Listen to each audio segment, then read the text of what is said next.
Hello बच्चों, कैसे हो आप सब। आप सबको स्वागत है न्यू राकेश चैनल में, जहां पे आपको एनटीएससी और बोर्ड्स की प्रिपरेशन कराई जाती है। मेरा नाम है अंकेश और मैं आप सबको फिजिक्स पढ़ाता हूं। तो बच्चों, आप लोगों की डिमांड में मैं आपके लिए एक और नया चैप्टर लेके आ रहा हूं, लाइट एंड रिफ्लेक्शन का। सारी चीज़ों को डेप्थ में पढ़ेंगे अप टू एनटीएससी लेवल या उससे भी ऊपर, और सारे बेसिक्स को बहुत अच्छे से कवर करेंगे। तो बने रहिए मेरे साथ। और मेरी जो एक शर्त होती है आप लोगों के साथ, चूहे खाना बंद करिए, ठीक है। लेक्चर को एंड तक फॉलो करिए और कुर्सी की पेटी बांध के बैठिए जब तक लेक्चर खत्म ना हो। और अगर कुछ अच्छा या बुरा लगे तो कमेंट जरूर करिए। चलते हैं बच्चों, स्टार्ट करते हैं आज नया चैप्टर जो है लाइट एंड रिफ्लेक्शन का। Light and reflection. Sir, reflection, जब कोई भी लाइट की कहीं से टकरा के दोबारा बाउंस बैक हो जाए, उसी को हम क्या बोलते हैं? रिफ्लेक्शन, ठीक है। तो लाइट भी जानते हैं हम लोग, रिफ्लेक्शन भी जानते हैं, पर बहुत अच्छे से समझते हैं इसको है क्या। अगर लाइट नहीं हो तो आप इमेजिन कर सकते हो इतने अच्छे अच्छे नेचर की ब्यूटी या इतने सारे काम जो आसपास हो रहे हैं, कुछ हो पाएंगे क्या? किसी भी चीज़ को आप देख पाओगे क्या? ये ह्यूमन एग्जिस्टेंस का कोई वर्थ रहेगा? तब सोच के देखो, अगर तितली कहीं उड़ भी रही है और आपको दिख नहीं रही तो उसका क्या मतलब? इतनी सारी ग्रीनरी जो है, अगर आपको दिख नहीं रही है तो उसका क्या मतलब? एक अंधे से पूछो कि उसको क्या दिखता है क्या नहीं, क्या वो नेचर को फील कर पाता है? आप फील कर पाते हो? ये लाइट के कारण है। तो light is very essential for us. एक माइक्रो ऑर्गेनिज्म से लेके एक बहुत बड़े लेवल के कॉस्मॉस तक को देखने के लिए आपको किसकी ज़रूरत है? लाइट की ज़रूरत है ना। तो ये बहुत ज़्यादा इम्पॉर्टेंट है। अब इतनी ज़्यादा इम्पॉर्टेंट चैप्टर की अगर बात करें, इसमें बहुत सारी चीज़ें हो गई, जैसा कि आप बहुत अच्छे अच्छे कॉन्सेप्ट भी देखते हो। आइए देखते हैं, फिर देखेंगे।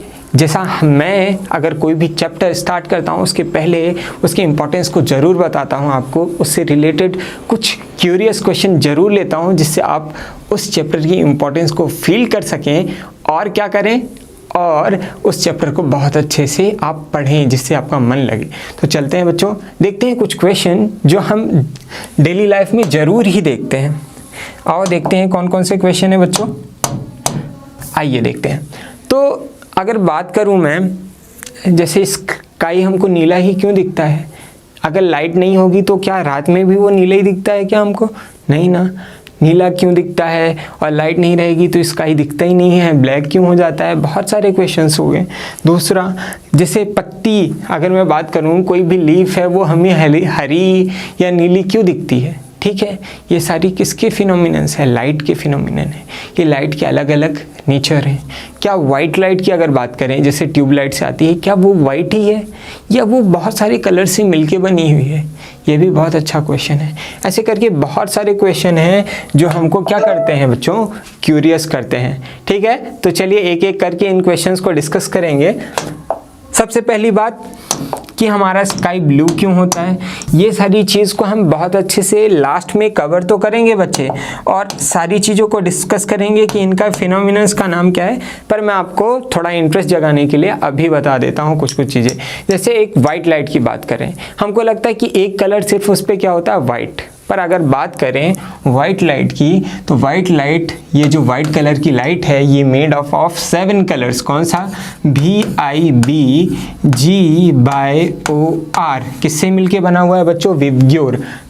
Violet, indigo, blue, black, grey, ये सारी चीज़ों को मिला के क्या बना है? ये क्या मिला है? White colour. ब्लू है, ब्लैक नहीं है, ब्लैक नहीं है। अब जहाँ पे लाइट नहीं होती वहाँ पे ब्लैक दिखता है। जैसे यहाँ पे कोई भी लाइट डालोगे तो ये सारी अब्जॉर्ब हो जाएंगी, इसलिए ये ब्लैक दिख रहा है। और बहुत अच्छे से बात करेंगे ये एब्जॉर्प्शन क्या है, और बहुत सारी चीज़ों को बहुत अच्छे से देखेंगे। तो सबसे पहले वाइट लाइट क्या एक लाइट है? नहीं, it is made up of 7 colour.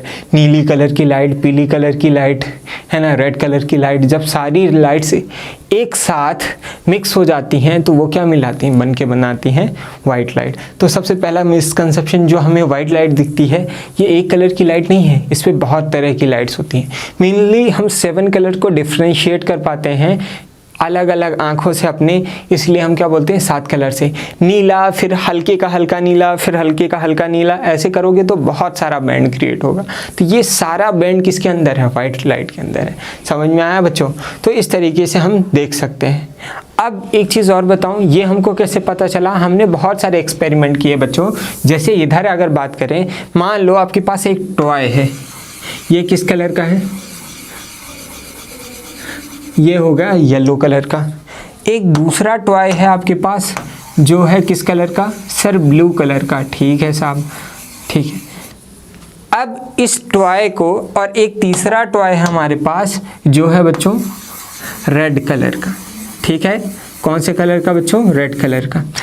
अब हमें ये कैसे पता चला कि वाइट लाइट कितने कलर से मिलके बनी। अब जब वाइट लाइट को तुम चालू रखोगे तो आपको कौन कौन से कलर दिख रहे हैं, येलो भी दिख रहा है साहब, ब्लू भी दिख रहा है और रेड भी दिख रहा है। पर अगर इसी लाइट को हम किससे रिप्लेस कर दें, अगर सिर्फ रेड लाइट से रिप्लेस कर देंगे तो यहाँ पे सिर्फ हमको रेड कलर दिखेगा, बाकी ये दोनों ब्लैक हो जाएंगे। क्या, बाकी ये दोनों हमको ब्लैक कलर के दिखेंगे। ठीक है, अब जब हम इसको नीले कलर का बना देंगे तो सिर्फ हमको नीला दिखेगा क्योंकि ये नीले कलर का है। अब ये कैसे कोई भी सब चीज़ नीले कलर की ही क्यों दिख रही है, पीले कलर की ही क्यों नहीं दिख रही है, ये सारी भी बात करेंगे। तो हम क्या देख रहे हैं कि अगर एक पर्टिकुलर लाइट में हम कोई भी चीज़ को रखते हैं तो वो उस कलर के ऑब्जेक्ट को ही बस दिखा पा रहा है, बाकी सारी चीज़ों को ब्लैक कर दे रहा है। पर वाइट लाइट में पावर है वो हर कलर के चीज़ों को दिखा सके, है ना। इसलिए क्या हम जान सकते हैं कि white light is made up of all the colours. क्या बोल सकते हैं कि white light is made up of all the colour. अब स्काई ब्लू क्यों दिखता है, बहुत अच्छी बात है।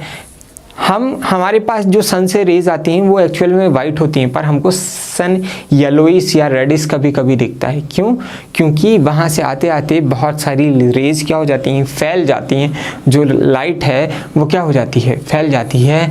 तो कुछ कलर्स जो होते हैं जैसे VIBGBOR, तो इस पे सबसे ज़्यादा फैलने वाले कलर्स कौन से होते हैं, ऊपर वाले, जिनकी वेवलेंथ क्या होती है, वेवलेंथ कम होती है, वेवलेंथ कम होती है और फ्रीक्वेंसी ज़्यादा होती है। ऐसे कलर्स बहुत ज़्यादा फैल जाते हैं। और सबसे कम कौन फैलता है, रेड कलर। तो कई बार देखते हैं कि सिर्फ हमको रेड दिखता है क्योंकि बाकी कलर तब तक क्या हो चुके होते हैं, फैल चुके होते हैं। तो इस तरीके से अगर देखोगे तो आप क्या देखोगे कि जो कलर फैल जाए, अगर मान लो आपने एक जगह पानी भरा, उसमें एक नीली स्याही भर दी, मतलब नीली स्याही को क्या किया, डाल दिया, और उसके ऊपर एक लाल छोटी सी बटन रख दी, तो आपको क्या दिखेगा, पूरा वो पानी नीला दिखेगा। क्यों, क्योंकि वो फैल गया है, वो नीला कलर क्या हो चुका है, फैल गया है।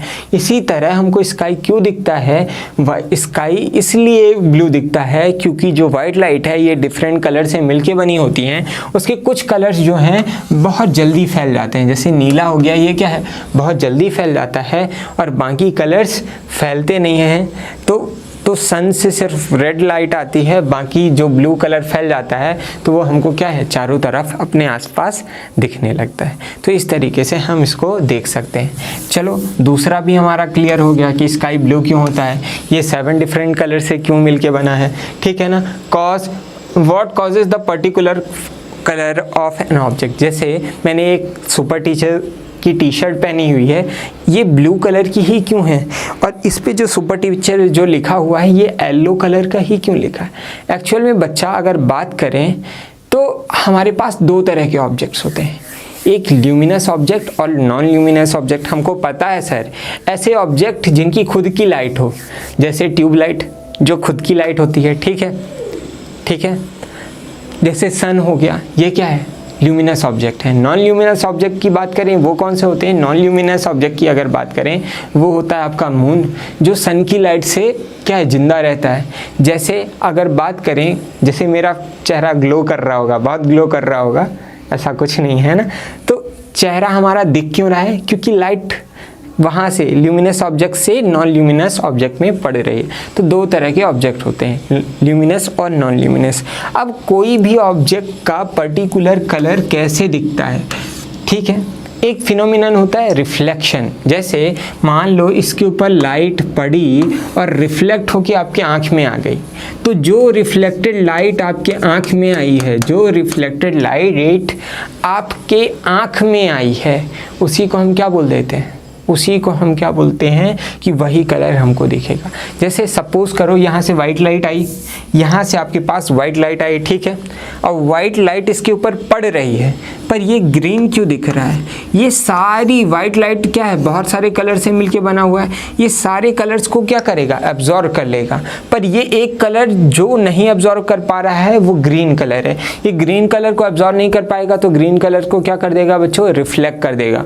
और रिफ्लेक्ट, ये जो ब्लू कलर रिफ्लेक्ट कर रहा है ये आपके आँख तक जा रहा है और ये आँख में एक इमेज बना रहा है। तो जो कलर हमारा कपड़ा या जो भी कोई ऑब्जेक्ट है वो एब्जॉर्ब नहीं कर पाता, जो कलर ऑब्जेक्ट एब्जॉर्ब नहीं कर पाता वही कलर हमको दिखता है। जैसे ये ब्लू कलर का क्यों दिख रहा है, क्योंकि ये ब्लू कलर को एब्जॉर्ब नहीं कर पा रहा है, ठीक है। ये सुपर टीचर येलो क्यों दिख रहा है, क्योंकि ये येलो कलर को एब्जॉर्ब नहीं कर पा रहा है। जैसे ये स्क्रीन ब्लैक कलर की क्यों दिख रही है, क्योंकि सारी लाइट्स को एब्जॉर्ब कर रही है, ये किसी भी लाइट को छोड़ नहीं रही है, ठीक है ना। ये ग्रीन क्यों दिख रहा है, क्योंकि ये ग्रीन कलर को एब्जॉर्ब नहीं कर पा रहा है, तो इससे निकलने वाली रेज हमारे पास आ रही है, ग्रीन वाली रेज कहाँ आ रही है, हमारे पास आ रही है, तो हम क्या बोल देते हैं ये ग्रीन कलर का है। तो इस तरीके से ऑब्जेक्ट का कलर डिफाइन होता है ना। वो ऐसा नहीं है कि वो उसका वो कलर है, वो उस कलर की लाइट को एब्जॉर्ब नहीं कर पा रहा है, इसलिए वो हमें उस कलर का दिख रहा है। समझ में आया? हाँ, आई होप सो समझ में आया होगा। अब दो तरह से कोई भी चीज़ें होती हैं, एक ऐसा जिसकी खुद की लाइट है, जैसे अगर मैं बात करूं ये नीला अभी तो दिख रहा है आपको, पर अगर मैं लाइट बंद कर दूं तो क्या आपको ये नीला कलर दिखेगा? नहीं सर, आप भी नहीं दिखोगे और कपड़ा भी नहीं दिखेगा। क्यों? क्योंकि इसके लिए दूसरे सोर्स से लाइट आना ज़रूरी है, क्योंकि हम नॉन ल्यूमिनस ऑब्जेक्ट हैं, हम दूसरे की लाइट को लेके रिफ्लेक्ट करते हैं। और क्या हो गया, अब एक क्या है, अब अगर दूसरी बात करूं, एक रेड कलर का कपड़ा लो और उसको एक डार्क रूम में ले जाओ, क्या वो दिखेगा रेड? नहीं दिखेगा।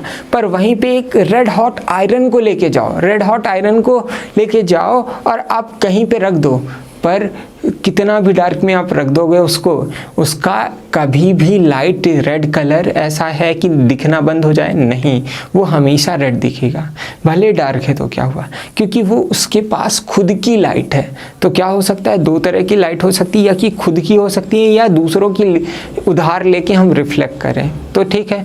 तो दो तरीके से कोई भी ऑब्जेक्ट कलर को शो कर सकता है, ठीक है। इस तरीके से हम देख सकते हैं। चलते हैं बच्चों आगे, कुछ और क्वेश्चंस देखते हैं। कुछ what makes the things visible to us. जैसे अगर मैं बात करूं, यहाँ पे मेरे पास 5 फिंगर्स हैं, ठीक है। अब क्या यहाँ पे मेरी फिंगर है या यहाँ पे है?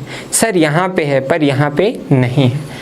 आप कैसे बता पा रहे हो कि यहाँ पे फिंगर है पर यहाँ पे नहीं है? क्यों? क्योंकि यहाँ पे जो भी लाइट आ रही है वो रिफ्लेक्ट हो जा रही है, पर यहाँ पे जो भी लाइट आ रही है वो रिफ्लेक्ट नहीं हो पा रही है। तो जहाँ से रिफ्लेक्शन आएगा हम वहीं पे, उसी के कारण तो हमारे दिमाग में इमेज बनेगी, ठीक है। यहाँ से कोई लाइट रिफ्लेक्ट नहीं हो रही तो यहाँ के कारण कोई भी इमेज नहीं बनेगा। इसलिए आप क्या बोल सकते हो कि जहाँ जहाँ से रिफ्लेक्शन होगा वहाँ वहाँ से हमें चीज़ें दिखेंगी।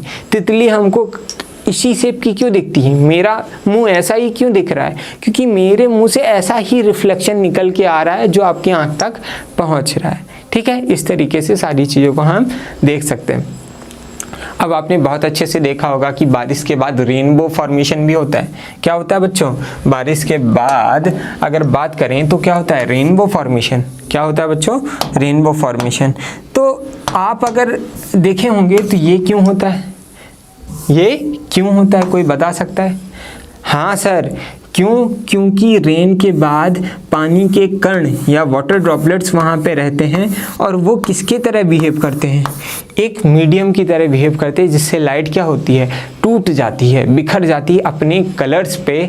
और ये किसके कारण पॉसिबल है? रिफ्रैक्शन ऑफ लाइट के कारण पॉसिबल है। ये किसके कारण पॉसिबल है भाई बच्चों? Refraction of light. सर ये रिफ्रैक्शन क्या होता है? बात करेंगे ये सारी चीज़ों के बारे में, ठीक है। तो ये रिफ्रैक्शन ऑफ लाइट के कारण पॉसिबल है। तो रेनबो का इफेक्ट, ये भी अगर लाइट नहीं होगी तो आप नहीं देख पाओगे। और जैसे मिराज देखा होगा आपने, बोलते हैं ना रेगिस्तान में चलते चलते हमको पानी मिल जाता है, ठीक है। पर दिखता है पानी, पर वो होता नहीं है, उसे हम क्या बोलते हैं, छलावा। तो यहाँ पे क्या होता है, कहीं दूर से आ रही लाइट कहीं से रिफ्लेक्ट होके, कहीं से रिफ्रैक्ट होके हमारे आँख में आ गई, तो हमको ऐसा लगेगा जैसे मान लो मैं आपको दिखा रहा हूँ, ये लाइट कहीं से आ रही थी, कहीं से आ रही थी, कहीं से आ रही थी, ठीक है, और कहीं से भी आ रही थी। अब यहाँ आ गई, मान लो यहाँ आ गई, अब मेरी यहाँ पे आई है, तो मुझे तो ऐसा लगेगा ना, ये लाइट तो किधर से आ रही, इधर से आ रही, पर हमको ऐसा लगेगा जैसे यहाँ से मेरे पास आ रही, तो मुझे लगेगा जैसे यहाँ पे कहीं पे वो ऑब्जेक्ट रखा हुआ है। यही क्या है, मिराज इफेक्ट। ये क्या है, रिफ्रैक्शन। लाइट बेंड होके आ रही तो हमको समझ में नहीं आया पाथ क्या है, हम तो यही मानते कि वो स्ट्रेट है। तो जहाँ पे हमको मान लो यहाँ पे दिखा, मतलब क्या मानेंगे कि ऑब्जेक्ट हमारा यहीं पे रखा हुआ है। तो ये क्या है, मिराज इफेक्ट भी किससे मिला है हमको, लाइट से। तो ऑलमोस्ट लाइट के बहुत सारे इफ़ेक्ट्स हैं जो अभी मैंने इस पे डिस्कस नहीं किए, आगे आने वाले चैप्टर्स पे, आगे आने वाले टाइम पे डिस्कस करेंगे। तो आई होप सो आपको चैप्टर की कॉन्सेप्ट की समझ आई होगी। चलते हैं बच्चों आगे और भिड़ते हैं इस चैप्टर से और देखेंगे बहुत सारी प्यारी प्यारी चीज़ें। तो ये तो समझ में आ गया कि लाइट बहुत ज़्यादा इम्पॉर्टेंट है। अगर लाइट इम्पॉर्टेंट है तो अब देखते हैं बच्चों कि लाइट है क्या, व्हाट इज़ लाइट। तो light is an invisible form of energy. Invisible कहने का मतलब क्या है सर, अगर बात करूं तो सन से लाइट आ रही है, पर अगर बीच में देखोगे, जैसे इन दोनों चीज़ के बीच में अगर देखोगे तो आपको कोई भी चीज़ दिखेगी नहीं, पर यहाँ पे क्या है, यहाँ पे लाइट प्रेजेंट है। अगर लाइट प्रेजेंट नहीं होता तो हर जगह काला मतलब एकदम काला काला डार्क डार्क होता। तो लाइट कैसी एनर्जी है, इनविजिबल फॉर्म ऑफ एनर्जी है। लाइट क्या है, एक इनविजिबल फॉर्म ऑफ एनर्जी है। पर अगर यहाँ पे लाइट नहीं होती बच्चों तो आपको ये मेरी टी शर्ट नहीं दिख रही होती। तो लाइट कैसी एनर्जी है, लाइट भी एक इनविजिबल फॉर्म ऑफ एनर्जी है that causes the sensation of vision, जिसके कारण हम चीज़ों को देख सकते हैं। सेंसेशन ऑफ विजन मतलब जिसके कारण हम चीज़ों को देख सकते हैं। तो आप लिख सकते हो what is light, light is an invisible form of energy that causes the sensation of vision. Light waves are electromagnetic waves. कैसी वेव्स होती हैं, लाइट वेव इलेक्ट्रोमैग्नेटिक वेव्स होती हैं, है ना। इलेक्ट्रोमैग्नेटिक वेव्स कहने का मतलब क्या है, आप बहुत अच्छे से देखेंगे। क्या लाइट को ट्रेवल करने के लिए मीडियम की ज़रूरत पड़ती है, और बहुत सारी चीज़ों की बहुत अच्छे से बात करेंगे, ठीक है। तो ये इलेक्ट्रोमैग्नेटिक वेव क्या है, आइए देखते हैं। जैसे अगर एक वेव की बात करें तो दो तरह की वेव्स हमने पढ़ी हैं क्लास 9th में। कौन कौन सी बच्चा, एक लॉन्गिट्यूडनल वेव होती है और एक ट्रांसवर्स वेव होती है। अगर एक कमरे से सारी एयर निकाल लो और उस पर बोलो तो आपकी आवाज़ एक जगह से दूसरी जगह नहीं जाएगी। तो ऐसी वेव्स जिसके लिए मीडियम की ज़रूरत है, क्यों, क्योंकि आपने उससे सारी एयर निकाल ली तो वहाँ पे मीडियम तो प्रेजेंट नहीं है, वैक्यूम है, तो वहाँ पे क्या है, आवाज़ ट्रेवल नहीं करेगी। पर जहाँ पे मीडियम प्रेजेंट होता है वहाँ पे क्या है, आवाज़ ट्रेवल करती है, ठीक है ना। तो ऐसी वेव्स जिनको ट्रेवल करने के लिए मीडियम की ज़रूरत होती है, हम उनको क्या बोलते थे, हाँ सही बोला आपने, लॉन्गिट्यूडनल।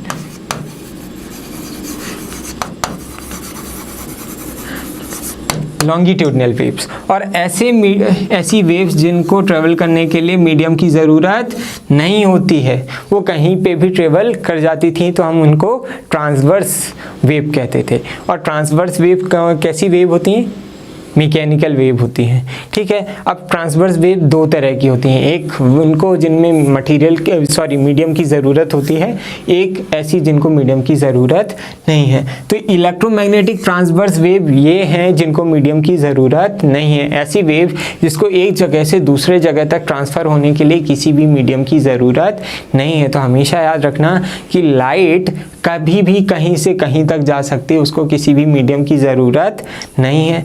अगर बात करें कैसे, सर अगर मीडियम की ज़रूरत नहीं होती तो लाइट कैसे आएगी, बहुत ध्यान से देखो।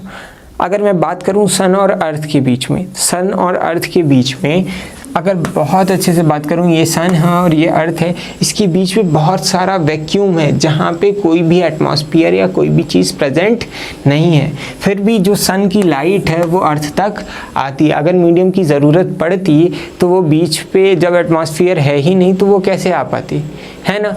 तो यहाँ पे हमको ये जानना ज़रूरी है कि इलेक्ट्रोमैग्नेटिक वेव्स ऐसी वेव्स हैं जिनको मीडियम की ज़रूरत नहीं पड़ती। तो सनलाइट या कोई भी लाइट कहीं से कहीं भी जा सकती है, उसको मीडियम की ज़रूरत नहीं पड़ती। अब मीडियम हमको कैसे हेल्प करता है? मीडियम सिर्फ हमारी लाइट को फैलाता है। जैसे अगर बात करो, लेज़र की लाइट क्या होती है, बहुत पॉइंटेड होती है, वो एक जगह से दूसरी जगह नहीं फैलती। पर अगर वहीं पे टॉर्च की बात करें तो टॉर्च की लाइट क्या है, फैल जाती है और हर जगह रोशनी करती है। तो हमें मीडियम क्या करता है, लाइट को फैलाने में हेल्प करता है। लाइट आ जाएगी आपकी, पर वो फैली हुए फॉर्म में नहीं आएगी, एक पॉइंटेड शेप में आएगी। समझ में आया? आई होप सो आपको समझ में आ रहा होगा। तो इस तरीके से देख सकते हैं। अब क्या है ऑप्टिक्स? ऑप्टिक्स क्या है? It is a branch of the physics which deals with the study of light. तो अभी हमने लाइट देख लिया। लाइट एक क्या है, एक इनविजिबल फॉर्म ऑफ एनर्जी है जो हमको क्या करता है, चीज़ों को देखने में मदद करता है। और क्या है, ये एक इलेक्ट्रोमैग्नेटिक वेव है। ठीक है, इलेक्ट्रोमैग्नेटिक वेव है और जिसको किसी भी मीडियम की ज़रूरत नहीं है। इलेक्ट्रोमैग्नेटिक वेव्स क्या होती हैं, दो वेव्स जो आपस में क्या चलें, परपेंडिकुलर चलें। जैसे एक वेव ऐसे ऐसे ऐसे चल रही है और दूसरी वेव ऐसे चल रही है, पर दोनों एक साथ चल रही हैं और दोनों के चलने के लिए किसी भी मीडियम की ज़रूरत नहीं है। एक इलेक्ट्रिक फॉर्म में होगी, एक मैग्नेटिक फॉर्म में होगी। और इन सारी चीज़ों की लाइट की स्टडी जो है हम किससे करते हैं, ऑप्टिक्स में। किस पे करते हैं बच्चों, ऑप्टिक्स में। तो it is a branch of the physics which deals with the study of light. Optics वो ब्रांच है जिस पे हम लाइट की स्टडी करते हैं। ठीक है, ज्योमेट्रिकल ऑप्टिक्स और रे ऑप्टिक्स सबसे पहली चीज़। अब क्या मानते हैं, अब हम क्या है, एक ऐसा ब्रांच है जो कुछ चीज़ों को बताता है, रे ऑप्टिक्स, जिसमें हम क्या बोलते हैं कि लाइट को हम क्या बोलते हैं कि लाइट भैया ऐसी है कि जो स्ट्रेट लाइन में मूव करती है। जैसे मान लो एक लाइट आई और हमने उसके सामने मिरर रख दिया तो वो क्या कर जाती है, रिफ्लेक्ट कर जाती है। ठीक है, कभी आपने देखा होगा टॉर्च लगा के इधर से एक एंगल में टॉर्च मारो तो उसकी लाइट कहीं और जाके हमको दिखती है। तो ये क्या है, ये सारे फिनोमिनन जो हमें रेस के फॉर्म में, ये हमने इससे रेस बनाई है ना, इस रे के फॉर्म में हम डिस्क्राइब करते हैं। ये सारे हम किसके अंदर देखते हैं, रे ऑप्टिक्स या ज्योमेट्रिकल ऑप्टिक्स के अंदर देखते हैं। जैसे बेंडिंग ऑफ लाइट यहाँ से ऐसी आ रही थी पर ये क्या हो गई, यहाँ पे क्या हो गई, बेंड हो गई। तो ये सारी चीज़ें किसके अंदर देखोगे, ज्योमेट्रिकल ऑप्टिक्स पे। दूसरा क्या हो गया, वेव ऑप्टिक्स। जैसे बहुत सारे फिनोमिनल्स आपने देखे होंगे, दो लाइट को मिला दो तो लाइट की इंटेंसिटी बढ़ जाती है। ये क्या होता है, इंटरफेरेंस ऑफ लाइट, है ना। डिफ्रैक्शन ऑफ लाइट की अगर बात करें तो तुमने देखा होगा कि अगर हमारे पास बहुत बड़ी सी कार्ड शीट है, बहुत बड़ी सी शीट है, उस पर बहुत छोटा सा होल कर दिया और इधर से हम क्या कर रहे हैं, लाइट भरे जा रहे हैं। तो इधर से जो लाइट जाएगी वो यहाँ पे अगर देखोगे तो कैसे अलग अलग क्या बनाएगी, पैटर्न्स बनाएगी। क्या बनाएगी बच्चों, पैटर्न। यहाँ पे लाइट, फिर यहाँ पे डार्क, फिर यहाँ पे लाइट, फिर यहाँ पे डार्क, फिर यहाँ पे लाइट, फिर यहाँ पे डार्क। तो ये सारी चीज़ें क्या कहलाती हैं, ये सारी चीज़ें वेव के, लाइट के वेव नेचर के कारण हम देख सकते हैं। तो इसको हम कहाँ पढ़ते हैं, वेव ऑप्टिक्स पे। तो ज्योमेट्रिकल ऑप्टिक्स जो पार्टिकल नेचर या रेज स्ट्रेट लाइन मोशन के कारण या लीनियर मोशन ऑफ लाइट के कारण हम बता सकते हैं वेव ऑप्टिक्स। या तीसरा क्या हो गया, क्वांटम ऑप्टिक्स। क्वांटम ऑप्टिक्स, अब क्वांटम ऑप्टिक्स क्या है, फोटो इलेक्ट्रिक इफेक्ट। जैसे किसी भी चीज़ में हम खूब ज़्यादा तेज़ से लाइट डाल दी, वो क्या हो गया, जल गया। अब किसी को जलने के लिए क्या चाहिए होगी, एनर्जी चाहिए होगी ना। तो ये क्या है, हमने किसी भी चीज़ पे इतनी लाइट डाल दी कि वो जल गया। ये भी क्या है, एक अलग तरह का इफेक्ट है जिसको हम किस पे पढ़ते हैं, क्वांटम ऑप्टिक्स पे, जिसके कारण वो एनर्जी किसी को दे देता है। समझ में आया। तो इस तरीके से ये 3 ब्रांच है लाइट की। तो आई होप सो आपको समझ में आया होगा। अगर समझ में आया है तो वीडियो को लाइक करें, चैनल को सब्सक्राइब करें और दोस्तों के साथ शेयर करें। और बहुत सारी चीज़ें अपन जानेंगे। ये तो हमने इनकी ब्रांचेस के बारे में बात कर लिया। कल नेचर ऑफ लाइट और बहुत सारी चीज़ों को बहुत अच्छे से डिस्कस करेंगे। तो बने रहिए चैनल में हमारे साथ। अगर कोई भी चीज़ अच्छी या बुरी लगे तो ज़रूर बताएं। Thank you.